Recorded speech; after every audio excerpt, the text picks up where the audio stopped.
Bạn đã bao giờ gặp một người, nhưng cảm giác thân thuộc đến kỳ lạ, như đã từng gặp ở kiếp nào đó chưa? Hay từng đi ngang qua một nơi xa lạ, mà lòng lại dâng trào một cảm xúc quen thuộc không tên? Không phải ai cũng tin vào luân hồi, nhưng hầu như ai cũng từng có những khoảnh khắc khiến ta tự hỏi, mình đã từng sống kiếp nào chưa nhỉ? Trong video hôm nay, chúng ta không cố chứng minh hay phủ nhận, mà chỉ cùng nhau mở ra một cánh cửa. Cánh cửa nối giữa những gì bạn cảm thấy với những gì khoa học, tâm linh và ký ức đang dần hé lộ. Luân hồi có thật không?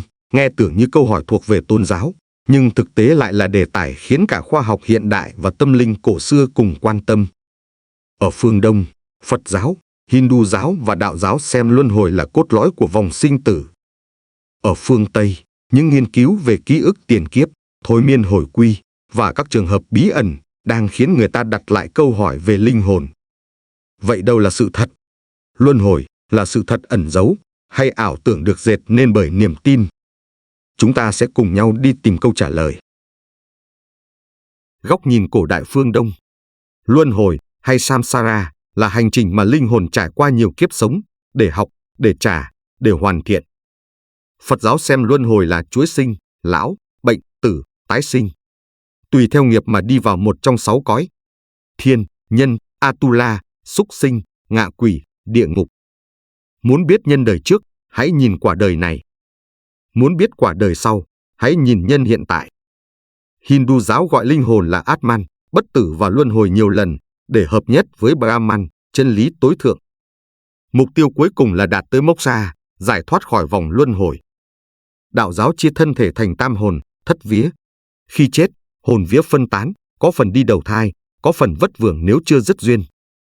Lễ cầu siêu, cúng vong, không phải mê tín, mà là cách để giúp linh hồn tìm đường tái sinh. Văn hóa dân gian Việt Nam cũng đầy ắp tín ngưỡng về kiếp trước, kiếp sau. Người chết không hẳn là hết. Chết chỉ là bỏ lại một lớp áo. Linh hồn vẫn tiếp tục hành trình tìm lại chính mình. Khoa học và những trường hợp kỳ lạ.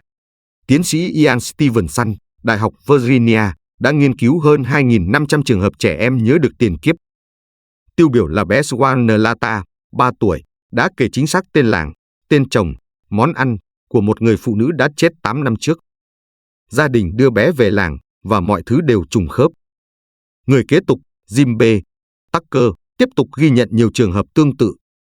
Nổi bật là James Leininger, cậu bé Mỹ nhớ mình là phi công Thế chiến II, tên thật là James Houston. Chi tiết cậu kể trùng khớp với hồ sơ từ trận năm 1945. Ở Việt Nam cũng có những ghi nhận về bé gái ở Huế, từng nói, con chết ở đây rồi, kiếp trước con là phụ nữ trôi sông. Hồ sơ mất tích gần đó, quả thật có vụ như vậy. Thôi miên hồi quy cũng là một kỹ thuật chạm tới ký ức sâu trong tiềm thức. Nhiều người trong trạng thái thôi miên đã kể lại một cuộc đời khác, địa danh, ngôn ngữ, thời đại mà họ chưa từng biết đến. Có thể, ký ức kiếp trước vẫn tồn tại trong một nơi nào đó rất sâu bên trong chúng ta. Dấu hiệu cho thấy bạn từng tái sinh. Không phải ai cũng nhớ được kiếp trước. Nhưng nếu bạn từng có những điều này, có thể bạn đã không chỉ sống một lần. Cảm giác đã từng ở đây. Những nỗi sợ vô lý, sợ lửa, sợ nước, sợ nơi đông người. Tài năng bẩm sinh, đàn, vẽ, nói ngoại ngữ, không cần học. Những mối liên kết kỳ lạ, thương ai đó ngay từ lần đầu gặp. Những giấc mơ lặp đi lặp lại, như ký ức chưa từng phai. Tiềm thức chính là nơi tiền kiếp có thể đang thì thầm với bạn. Luân hồi có thật không? Có người hỏi, nếu luân hồi là thật, sao không ai nhớ rõ ràng? Khoa học hoài nghi, cho rằng ký ức kiếp trước chỉ là trí tưởng tượng, ám thị tâm lý, hoặc ký ức giả. Các nhà thần kinh học nói, tâm trí là sản phẩm của não bộ, một khi não ngừng, mọi thứ chấm dứt. Nhưng liệu cái gì không đo được, nghĩa là không tồn tại? Điện từ trường, sóng radio, từng bị coi là huyễn hoặc. Giấc mơ, đến nay vẫn chưa có lời giải chính xác. Có thể, chúng ta đang bị giới hạn bởi chính cách nhìn duy vật của mình. Vật lý lượng tử cho thấy, một hạt có thể tồn tại ở hai trạng thái cùng lúc. Vậy linh hồn có thể vừa tồn tại, vừa ẩn tàng. Câu hỏi không còn là luân hồi có thật không, mà là bạn có đủ tĩnh để cảm nhận, hay quá ồn ào để phủ nhận. Nếu luân hồi có thật, ta sống thế nào? Nếu bạn từng sống vài hoặc vài chục kiếp, thì điều quan trọng không còn là tôi đến từ đâu, mà là tôi muốn đi đâu tiếp theo. Từng suy nghĩ, từng hành động là hạt giống gieo cho kiếp sau. Không gì mất đi, chỉ là đổi dạng để trở lại. Bạn có thể quên quá khứ, nhưng nghiệp thì không. Hận thù là sợi dây kéo bạn vào một vòng xoáy tiếp theo.